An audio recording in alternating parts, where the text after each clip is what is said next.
शिक्षक क्रिकेट संघाचा आज अंतिम सामना कैलासवासी अंबादासजी वाजे यांच्या स्मरणार्थ दरवर्षी स्पर्धा आयोजित। प्राथमिक शिक्षक संघाचे राज्याध्यक्ष शिक्षक नेते कैलासवासी अंबादास वाजे सर यांच्या स्मरणार्थ राज्यस्तरीय शिक्षक क्रिकेट स्पर्धेस मोठ्या उत्साहात सुरुवात झाली आहे।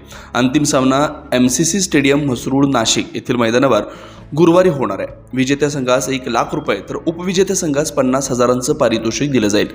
ओमकार पवार, विशाल नाईकवाडे निफाड तहसीलदार, पंकज पवार नाशिक तहसीलदार, निलेश पाटील गट शिक्षण अधिकारी इगतपुरी, शिक्षक संघटनेचे जिल्हाध्यक्ष पदाधिकारी आदी मान्यवर उपस्थित होते। यंदा स्पर्धेचं 5वे वर्ष आहे। शिक्षक नेते अंबादास वाजे यांच्या स्मरणार्थ जिल्हा परिषद शिक्षकांची दरवर्षी राज्यस्तरीय क्रिकेट स्पर्धा नाशिकला मोठ्या उत्साहात घेण्यात येते।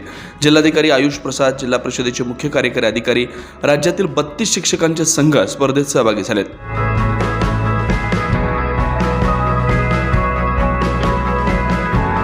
नाशिक वॉरियर्स संघ नाशिकचे प्रतिनिधित्व करतात। सुसंगत फलंदाजी व प्रभावी गोलंदाजीच्या जोरावर नाशिक वॉरियर्स संघानं उपांत्यपूर्व फेरीत प्रवेश मिळवला। स्पर्धेतील तृतीय आणि चतुर्थ येणाऱ्या संघास प्रत्येकी 25,000 रुपयांची रोख रक्कम देण्यात येणार आहे। सदर स्पर्धेमुळे शिक्षकांमधील क्रीडावृत्तीला चालना मिळते।